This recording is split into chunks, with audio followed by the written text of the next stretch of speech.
तो हमारा next topic होने वाला है क्रॉनिक पैनक्रियाटाइटिस। पिछले वाला टॉपिक जितना बड़ा नहीं है, बहुत शॉर्ट एंड क्रिस्प में इसको कंप्लीट करेंगे।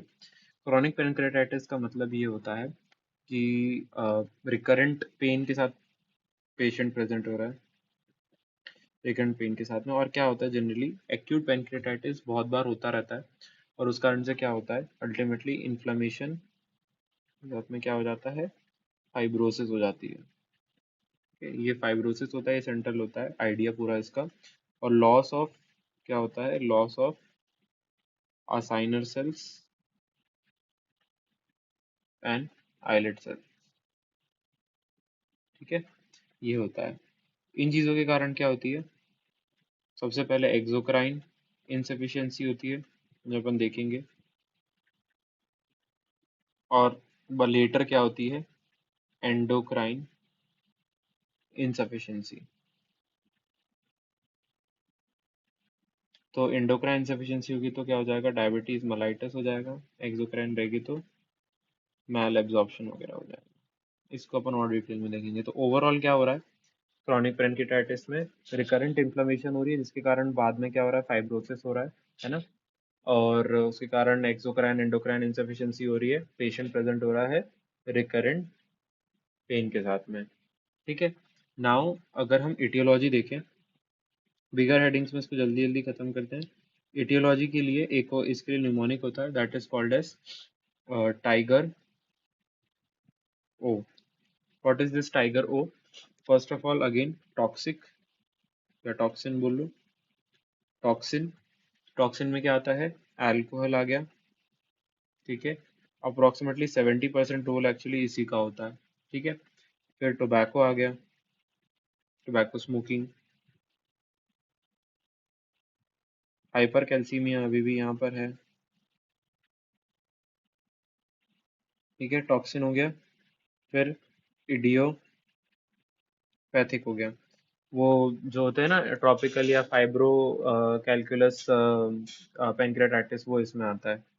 जी से क्या होता है, जेनेटिक।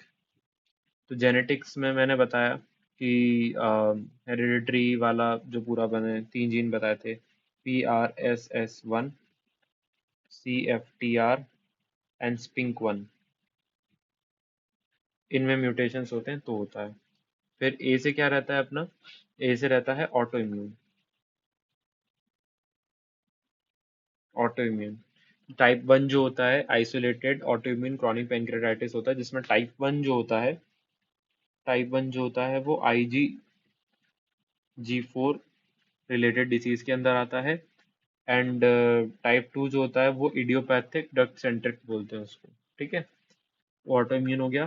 फिर आर से क्या होता है, रिकरेंट, रिकरेंट एंड सीवियर एक्यूट्स। ठीक है, एक्यूट पैनक्रियाटाइटिस बार बार हो रहा है। और वो अपना फेवरेट है ऑब्स्ट्रक्शन, तो ऑब्स्ट्रक्शन हो गया।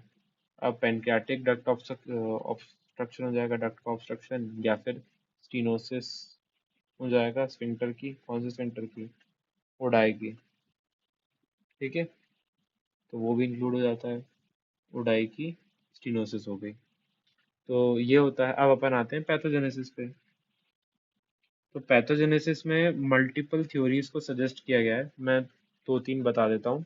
एक होती है ऑब्स्ट्रक्शन थ्योरी। तो ऑब्स्ट्रक्शन थ्योरी का ये कहना है, फर्स्ट होती है ऑब्स्ट्रक्शन थ्योरी। ऑब्स्ट्रक्शन थ्योरी का ये कहना होता है कि there are certain etiological agents, जिसके कारण क्या होता है, इंक्रीज्ड प्रोटीन कंसंट्रेशन होता है। और इंक्रीज प्रोटीन कंसंट्रेशन होने के कारण क्या होता है, उनका प्रेसिपिटेशन हो जाता है। और प्रेसिपिटेशन होने के कारण क्या होता है, डक्टल प्लग्स बनते हैं। और डक्टल प्लग्स बनते हैं तो क्या करते हैं वो, फिर उसके बाद में उनका कैल्सिफिकेशन भी होता है, एंड वो फिर करवाते हैं ऑब्स्ट्रक्शन। तो ये होती है ऑब्स्ट्रक्शन थ्योरी। और एक होती है fibrosis necrosis theory, sorry necrosis fibrosis theory. उसमें ऐसा होता है कि इन्फ्लेमेशन हो रहा है। ठीक है, सेकेंड हो गई नेक्रोसिस फाइब्रोसिस थ्योरी। उसमें बेसिकली इन्फ्लेमेशन हो रहा है ना, स्कारिंग हो रही है। उस कारण से क्या होता है, क्योंकि वो किस लिए हो रही है, बाउट्स ऑफ एक्यूट पेनक्रेटाइटिस हो रही है, उस कारण से क्या होता है, बेसिकली ऑब्स्ट्रक्शन स्टेसिस होता है ना। And it can also lead to duct formation also. वो हो गया। फिर उसके बाद में एक होता है टॉक्सिक मेटाबोलाइट। टॉक्सिक मेटाबोलाइट मतलब कि डायरेक्टली इंजुरी करा रहा है। तो वो हो गया। एक ऑक्सीडेटिव स्ट्रेस होता है कि जब ऑक्सीडेटिव स्ट्रेस से एक्सपोज होता है पेनक्रियास, है ना, या तो सिस्टेमिक सर्कुलेशन के थ्रू या तो रिफ्लक्स ऑफ बाइल जो होता है वो पेनक्रियाटिक डक्ट में चले आता है। तो वो रिफ्लक्स के कारण क्या होता है, ऑक्सीडेटिव स्ट्रेस क्रिएट होता है, recurrent inflammation, tissue damage, proenzymes release और यही सब होता है। तो एक होता है ऑक्सीडेटिव, बस नाम देख लो, ऑक्सीडेटिव स्ट्रेस थ्योरी। बाकी ऑब्स्ट्रक्शन थ्योरी हो गया, necrosis fibrosis theory, toxic metabolite, ये ठीक है, इतना काफी है। फिर क्लिनिकल फीचर्स में आते हैं। तो क्लिनिकल फीचर्स में पहले अपन किसको मानते थे, और तब भी था एब्डोमिनल पेन। अब यहाँ पे एब्डोमिनल पेन में क्या रहता है, पहली चीज ये समझनी होती है कि वही रिलीविंग फैक्टर तो सेम रहते हैं, रेडिएशन भी बैक की तरफ ही रहता है, लेकिन ये जो पेन होता है ना, ये हो सकता है कंटिन्यूअस हो सकता है इंटरमिटेंट हो, और इसकी जो सिवियरिटी होती है, इसकी जो लोकलाइजेशन होती है, और जो फ्रीक्वेंसी होती है, ये सब क्या होता है, वेरिएबल होता है। ठीक है, ये वेरिएबल होता है ना। अब नेक्स्ट चीज रहती है हमारा फिजिकल एग्जामिनेशन। फिजिकल एग्जामिनेशन जो रहती है, अगर हम देखेंगे तो क्या कैसा मिलेगा अपने को, क्रॉनिक केस है, थिन होगा, मैल नरिश्ड होगा, ठीक है, thin malnourished and tenderness in the epigastric region. ठीक है। Now will go forward with investigations. Investigations का हम सीक्वेंस वही रखेंगे, एक्सरे। एक्सरे में अपन क्या देखते हैं, ठीक है। हाँ, सबसे पहले ये रेडियोलॉजिकल वाला हो जाएगा, पहले लैब इन्वेस्टिगेशन देख लेते हैं। लैब इन्वेस्टिगेशन में देखना होता है कि सीरम अमाइलेज जो हमने देखा था एंड लाइपेज होता है, यहाँ पे वो नॉर्मल हो सकता है और होता भी है। नॉर्मली हमें नॉर्मल लेवल्स मिलते हैं, यहाँ पे ज़्यादा एलिवेटेड लेवल्स देखने को नहीं मिलते हैं। फिर अपन आते हैं रेडियो पे। तो रेडियोलॉजिकल में सबसे पहले एक्सरे। तो एक्सरे में क्या होता है कि हम क्या देख पाते हैं, डिफ्यूज कैल्सिफिकेशन देख पाते हैं। डिफ्यूज कैल्सिफिकेशन बिकॉज यहाँ पे नेक्रोटिक फोकाई वगैरह और कैल्सिफिकेशन ये सब चीज़ें हो रही होती है, मतलब कैल्सिफिकेशन तो हो ही चुका होता है, तो एक्सरे में दिख जाएगा। अब अपन अल्ट्रासाउंड। अब अल्ट्रासाउंड दो तरह का होता है, एक होता है ट्रांस एब्डोमिनल। तो ट्रांस एब्डोमिनल में इनिशियल असेसमेंट के लिए यूज करते हैं, और एक होता है एंडोस्कोपिक। जब एंडोस्कोपिक करते हैं तो क्या होता है कि जो कॉम्प्लिकेशंस को असेस करना होता है उसके लिए होता है। तो एक किसके लिए होता है, इनिशियल असेसमेंट के लिए है, और एक किस लिए होता है, कॉम्प्लिकेशंस को असेस करने के लिए होता है, जैसे कि pseudocyst formation, possible development of malignancy and all that. तो ये होता है कॉम्प्लिकेशन असेसमेंट के लिए, कॉम्प्लिकेशन असेसमेंट के लिए। ठीक है, अल्ट्रासाउंड हो गया। देन कहाँ आते हैं अपन, सीटी पे आते हैं। सीटी में क्या होता है, कॉन्ट्रास्ट इन्हांस्ड रहती है, अपन वही पैनक्रियाटिक डक्ट का कैल्सिफिकेशन देख सकते हैं, मतलब उसमें पैनक्रियाटिक कैल्सिफिकेशन देख सकते हैं, डायलेशन देख सकते हैं, एट्रफी देख सकते हैं, स्ट्रिक्चर्स देख सकते हैं। ठीक है, तो डायलेशन हो गया, PECT लिख लेता हूँ, डायलेशन हो गया, एट्रोफी, कैल्सिफिकेशन, बाइल डक्ट का स्ट्रक्चर, स्टेनोसिस, ये सब चीज़ें। ठीक है, फिर अपन आते हैं ERCP। ERCP is gold standard, इसमें कोई नहीं है, बट अभी इन्वेस्टिगेशन ऑफ चॉइस क्या मान रहे हैं, MRI, MRCP। ठीक है, now diagnostic procedure of choices में आता है ये। ठीक है, ये क्या करता है, थोड़ी सी सटल एबनॉर्मेलिटीज जो रहती हैं उनको भी डिटेक्ट कर लेता है। ठीक है, बाकी ये तो है ही गोल्ड स्टैंडर्ड ERCP अपना। फिर क्या होता है, एक होता है पैनक्रियाटिक एक्सोक्राइन फंक्शन टेस्ट। ये एक्सोक्राइन फंक्शन टेस्ट में बेसिकली अपन उसके एक्सोक्राइन फंक्शंस को टेस्ट करते हैं, ठीक है। सीसी के स्टिमुलेशन टेस्ट आता है इसमें, सीसी के सिमुलेशन टेस्ट आता है ना। इलास्टेज या फीकल इलास्टेज लेवल हम चेक करते हैं, फीकल इलास्टेज लेवल हम देखते हैं, ठीक है। और फिर जेनेटिक म्यूटेशन एनालिसिस भी कर सकते हैं, कौन से होते हैं मिलियन टाइम्स बता दिया है, स्किंक वन, PSSR1, है ना, सॉरी PRSS1, ठीक है, एंड CFTR, ठीक है। यहाँ हो गया। फिर कॉम्प्लिकेशंस में आता है, कॉम्प्लिकेशंस में हमें तीन मेजर याद रखनी होती है, जिसका कॉन्सेप्ट मैं ऑलरेडी बता चुका हूँ। माइल्ड डाइजेशन होता है, माइल्ड डाइजेशन में क्या हो सकता है, diarrhoea, steatorrhoea, wasting and thin features and वो सब हो सकता है, वेट लॉस, फटीग। एंड एक होता है डायबिटीज मेलाइटस, पॉलीडिप्सिया, पॉलीयूरिया वगैरह हो गया डायबिटीज मेलाइटस। और एक होता है पैनक्रियाटिक कैंसर या कार्सिनोमा, ठीक है। ये कॉम्प्लिकेशंस होती हैं। हम आ जाते हैं ट्रीटमेंट पे। ट्रीटमेंट में सबसे इंपॉर्टेंट चीज होती है कॉजेटिव फैक्टर को अब हटाओ, that is abstinence of alcohol, alcohol, smoking cessation, ठीक है। देन उसके बाद में ABD पेन के लिए हम ट्रीटमेंट दे देते हैं, है ना, ओपियोइड्स दे सकते हैं, ट्रामाडोल वगैरह, स्ट्रॉन्गर एनसेड्स दे सकते हैं। और अगर बहुत ही ज़्यादा पेन होता है तो अपन क्या करते हैं, सीलियक एक्सिस नर्व ब्लॉक, ठीक है। अगर इंट्रैक्टेबल पेन होता है तो सीलियक एक्सिस नर्व ब्लॉक देते हैं।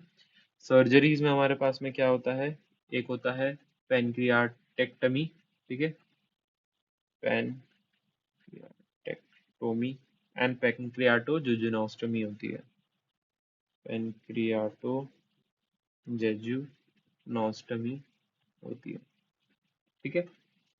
बाकी एंडोस्कोपिक थेरेपी वगैरह भी होता है, ठीक है, जब अपने को पैनक्रियाटिक डक्ट को ड्रेन करना होता है, जिसमें ऑब्स्ट्रक्टेड डक्ट वगैरह होते हैं, या सूडो सिस्ट वगैरह को ड्रेन करना पड़ रहा है एंड ऑल दैट, जनरली करते हैं, लेकिन अगेन इन्फेक्टेड और उन सब में करना पड़ता होगा। एंड स्टियाटोरिया के लिए अपन क्या करते हैं, एंजाइम सप्लीमेंट्स देंगे, PPIs देते हैं, ताकि जो भी हमारा पैनक्रियाटिक जूस है वो इनफ रहे, ठीक है। स्टियाटोरिया के लिए मैं क्या करूँगा, सबसे पहले एक एंजाइम मिक्सचर दूंगा, एंजाइम सप्लीमेंट्स, फिर PPIs दूंगा ताकि जो भी एंजाइम्स है वो डीएक्टिवेट ना हो, और डाइट में medium chain fat, sorry triglycerides को ही रखूंगा, क्योंकि क्या होता है कि लाइपेज जो रहता है वो लगता है लॉन्ग चेन्स के लिए, तो उसको अवॉइड करना ही बेटर रहेगा। एंड विटामिन डी सप्लीमेंटेशन दे सकते हैं। और अगर डायबिटीज मेलाइटस होगा तो क्या देंगे, इंसुलिन ही देना पड़ेगा। ये बताया ना, ओरल हाइपोग्लाइसेमिक ड्रग्स जो होते हैं उनके लिए more than 40% of functional pancreatic cells होने चाहिए, अगर वो नहीं है तो क्या, अगर एब्सोल्यूट डेफिशिएंसी है, अगर पैनक्रियास से निपटा हुआ है तो फिर इंसुलिन ही देना पड़ेगा, हाइपोग्लाइसेमिक ड्रग्स की तो बात ही नहीं आई। This was all about chronic pancreatitis. समझ में आया कि क्या होता है, रिकरेंट इन्फेक्शन के कारण फाइब्रोसिस हो रहा है, कैल्सिफिकेशंस हो रहे हैं, ठीक है।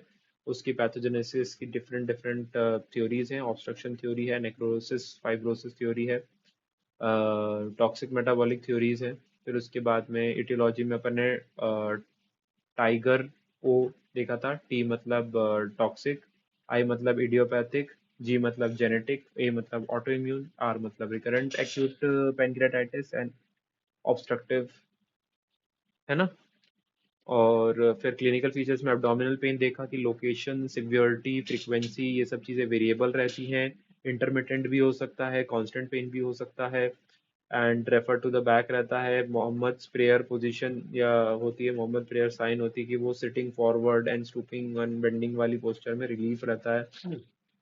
एज अ कॉम्प्लिकेशन हमने देखा कि उसमें एक्सोक्राइन इंसफिशियंसी हो सकती है, जिसके कारण स्टियाटोरिया वगैरह हो सकता है, एंडोक्राइन इंसफिशियंसी होती है जिसके कारण डायबिटीज मेलाइटिस हो सकता है, पैनक्रियाटिक कार्सिनोमा हो सकता है। इन्वेस्टिगेशंस में अगेन लेबोरेटरी इन्वेस्टिगेशंस में सलाइवरी एमाइलेज लाइपेज जो रहेगा वो नॉर्मल आएगा। एक्सरे देखेंगे तो कैल्सिफिकेशन दिख जाएगा। Trans abdominal USG initial assessment के लिए रहता है। कॉम्प्लेक्स कॉम्प्लिकेशन असेसमेंट के लिए अपन उसको एंडोस्कोपिक अल्ट्रासोनोग्राफी भी कर सकते हैं। सीईसीटी से अपन pancreatic necrosis, abscess, strictures, dilation, calcification ये सब देख पाते हैं। ईआरसीपी गोल्ड स्टैंडर्ड होता है। एमआरआई प्लस एमआरसीपी जो रहता है ये हमारा अब डायग्नोस्टिक चॉइस है, प्रोसीजर ऑफ चॉइस, बिकॉज इसमें सटल चेंजेस भी जो है वो हम देख पाते हैं। Then pancreatic exocrine function test होते हैं जिसमें सीसी के स्टिमुलेशन टेस्ट होता है और फीकल इलास्टेज वगैरह रहता है। जेनेटिक म्यूटेशंस की टेस्टिंग कर सकते हैं जिसमें कि PRSS1, SFINK1, CFTR जीन को अपन चेक करते हैं कि वो है कि नहीं। ट्रीटमेंट में अगेन एब्सटिनेंस करो अल्कोहल स्मोकिंग से। देन एब्डोमिनल पेन का ट्रीटमेंट NSAID ओपॉइड्स या फिर इंट्रैक्टेबल हुआ तो सीलियाक एक्सेस नर्व ब्लॉक दे सकते हैं। सर्जरी में पैनक्रियाटेक्टमी होती है और पैनक्रियाटो जेजुनोस्टमी होती है। एंडोस्कोपिक सर्जरी जो रहता है वो भी दे सकते हैं।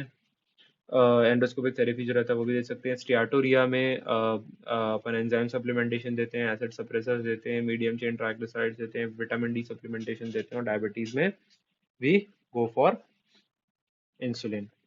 ठीक है, so this is it. Thank you.